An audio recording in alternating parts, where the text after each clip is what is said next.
দীর্ঘ ৬ বছর পর আবারও ঢাকা বিশ্ববিদ্যালয়ে আগামীকাল অনুষ্ঠিত হতে যাচ্ছে ডাকসু নির্বাচন এবং সেই ডাকসু নির্বাচনকে কেন্দ্র করে কিন্তু ইতিমধ্যেই সব ধরনের যে প্রস্তুতি সেই প্রস্তুতি কিন্তু নিয়েছে ঢাকা বিশ্ববিদ্যালয় প্রশাসন। এবং দেখতে পাচ্ছেন যে এই মুহূর্তে কিন্তু যেই ঢাকা বিশ্ববিদ্যালয় প্রবেশে যেই প্রবেশ মুখগুলো রয়েছে, প্রবেশ দ্বারগুলো রয়েছে, সবগুলো প্রবেশ মুখ কিন্তু একেবারে বন্ধ করে দেওয়া হয়েছে। এবং দেখতে পাচ্ছেন যে আসলে কোনো ধরনের কোনো যানবাহন কিন্তু এই মুহূর্তে ঢাকা বিশ্ববিদ্যালয় ক্যাম্পাসে প্রবেশ করতে দেওয়া হচ্ছে না। এবং শুধুমাত্র অ্যাম্বুলেন্স ছাড়া এবং আইন শৃঙ্খলা রক্ষাকারী বাহিনীর যানবাহন ছাড়া কিন্তু কোনো ধরনের কোনো যানবাহন মূলত ঢাকা বিশ্ববিদ্যালয়ের ভেতরে প্রবেশ করতে পারছে না। যদি একটু জানানোর চেষ্টা করি যে আগামীকাল কিন্তু আসলে অনুষ্ঠিত হতে যাচ্ছে ডাকসু নির্বাচন এবং নির্বাচনের ভোট গ্রহণ কিন্তু শুরু হবে ঠিক সকাল ৮টা থেকে এবং ভোট দেয়া যাবে বিকেল ৪টা পর্যন্ত। এবং এই নির্বাচনকে কেন্দ্র করে কিন্তু ইতিমধ্যেই সব ধরনের যে প্রস্তুতি সেই প্রস্তুতি কিন্তু নিয়েছে ঢাকা বিশ্ববিদ্যালয় প্রশাসন। এবং আমরা কিন্তু দেখেছিলাম যে বিশ্ববিদ্যালয়ে প্রবেশের যেই যতগুলো রুট রয়েছে, অর্থাৎ যেই রুটগুলো দিয়ে বিশ্ববিদ্যালয়ে প্রবেশ করা যায় সেই সবগুলো রুট কিন্তু এখন একেবারে বন্ধ করে দেওয়া হয়েছে এবং কাউকেই কিন্তু বলতে গেলে চলাচল করতে দেওয়া হচ্ছে না, অর্থাৎ কাউকে প্রবেশ করতে দেওয়া হচ্ছে না,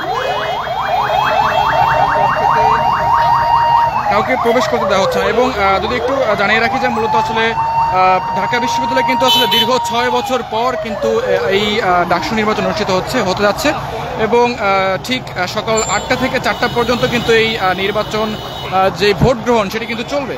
এবং যদি একটু জানিয়ে রাখি যে এই ভোটে কিন্তু আসলে মোট ২৮টি পদে ৪৭১ জন কিন্তু প্রতিদ্বন্দ্বিতা করছেন। এবং এই মুহূর্তে দেখতে পাচ্ছেন যে বিশ্ববিদ্যালয়ে যতগুলো প্রবেশদ্বার রয়েছে সবগুলো প্রবেশদ্বার কিন্তু এখন একেবারে বন্ধ করে দেওয়া হয়েছে।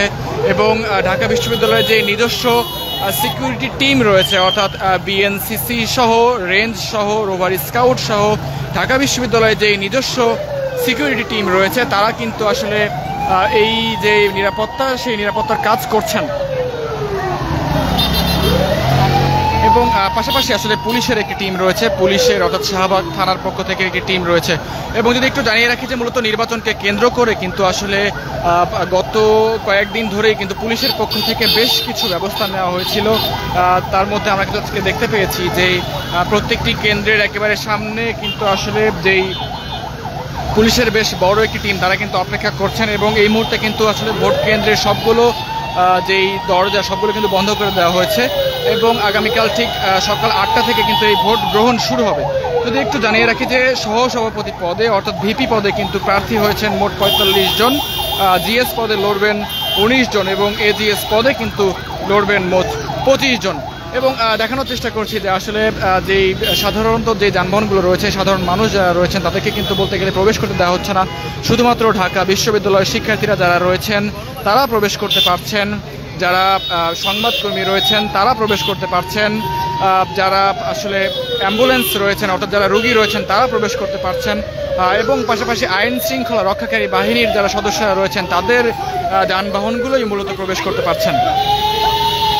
এবং দেখতে পাচ্ছেন যে সবাইকে কিন্তু আসলে একটি যেই ভোট কেন্দ্র ভোটের নিরাপত্তার বিষয়টি মাথায় রেখে কিন্তু আসলে যেই যারা সর্বসাধারণ রয়েছেন সর্বসাধারণের আসলে প্রবেশে নিষেধাজ্ঞা জারি করা হয়েছে এবং আসলে গুরুত্বপূর্ণ যানবাহনগুলো ছাড়া আসলে কোনো কিছু প্রবেশ করতে দেওয়া হচ্ছে না।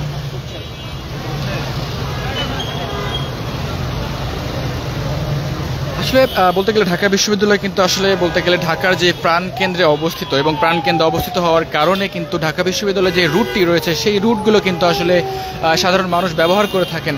ঢাকা বিশ্ববিদ্যালয়ের ভেতর দিয়ে আসলে অনেকেই মেডিকেলে যান এবং আশেপাশে বিভিন্ন জায়গায় যাওয়ার ক্ষেত্রে কিন্তু ঢাকা বিশ্ববিদ্যালয় ক্যাম্পাসের যে রাস্তাগুলো রয়েছে সেই রাস্তাগুলো কিন্তু সাধারণ মানুষ ব্যবহার করে থাকেন। কিন্তু আগামীকাল নির্বাচনকে কেন্দ্র করে কিন্তু আসলে যেই ঢাকা বিশ্ববিদ্যালয় প্রশাসন এবং পুলিশ প্রশাসনের পক্ষ থেকে কিন্তু বলা হয়েছে যে এই রুটটি আসলে আগামীকাল পর্যন্ত অর্থাৎ আগামীকাল নির্বাচনের ফলাফল হওয়ার আগ পর্যন্ত আসলে এই রুটটি আসলে কেউ ব্যবহার করতে পারবেন না এমন একটি কথা কিন্তু বলা হয়েছে। এবং যার ফলে কিন্তু এখন থেকে কিন্তু যেই প্রবেশের নিষেধাজ্ঞা সেটি কিন্তু কার্যকর করা হচ্ছে। ঢাকা বিশ্ববিদ্যালয়ের যারা নিজস্ব সিকিউরিটি টিম রয়েছে এবং পাশাপাশি পুলিশের পক্ষ থেকে যারা রয়েছেন তারা সবাই মিলে কিন্তু আসলে এই যে প্রবেশের নিষেধাজ্ঞা সেই বিষয়টি কিন্তু বাস্তবায়ন করছেন। দর্শক, এই মুহূর্তে আমি রয়েছি কিন্তু যে শাহবাগ হয়ে টিএসসির যে রুটটি রয়েছে সেই টিএসসির রুটে, এবং ইতিমধ্যে এখানে কিন্তু বেশ কয়েকজন আইন শৃঙ্খলা রক্ষাকারী বাহিনী এবং ঢাকা বিশ্ববিদ্যালয়ের যে নিজস্ব সিকিউরিটি ফোর্স তারা কিন্তু কাজ করছেন। তারা কিন্তু এই যে নির্বাচনটি কেন্দ্র করে যে নিরাপত্তা ব্যবস্থা, সেই নিরাপত্তা সঠিকভাবে জোরদারের কাজে কিন্তু তারা লিপ্ত রয়েছেন।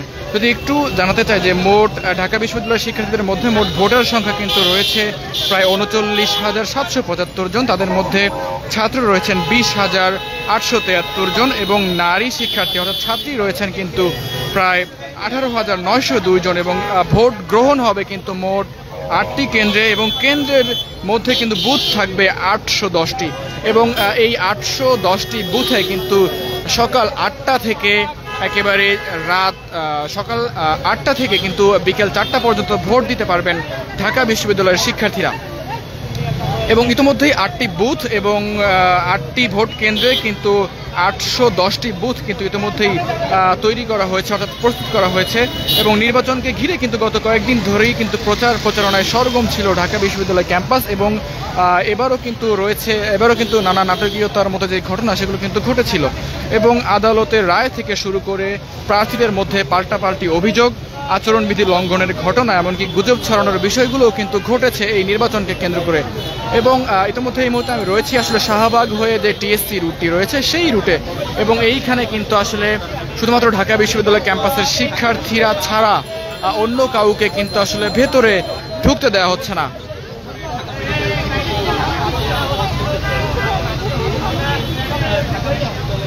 এবং বিশ্ববিদ্যালয়ে যে নিজস্ব ফোর্স রয়েছে সেই নিজস্ব ফোর্সের যারা রয়েছেন তারাই কিন্তু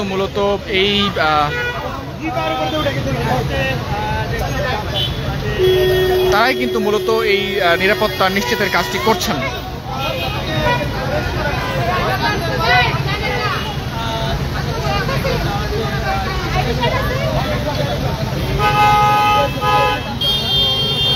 মূলত বিশ্ববিদ্যালয়ে প্রবেশের ক্ষেত্রে কিন্তু আসলে নিরাপত্তা কর্মী যারা রয়েছেন তারা কিন্তু বলছেন যে আসলে যদি আইডি কার্ড থাকে সেই ক্ষেত্রে আসলে আইডি কার্ড দেখিয়ে কিন্তু ভেতরে প্রবেশ করার একটি সুযোগ রয়েছে। আইডি কার্ড ছাড়া আসলে ভেতরে প্রবেশ করার কোনো সুযোগ নেই।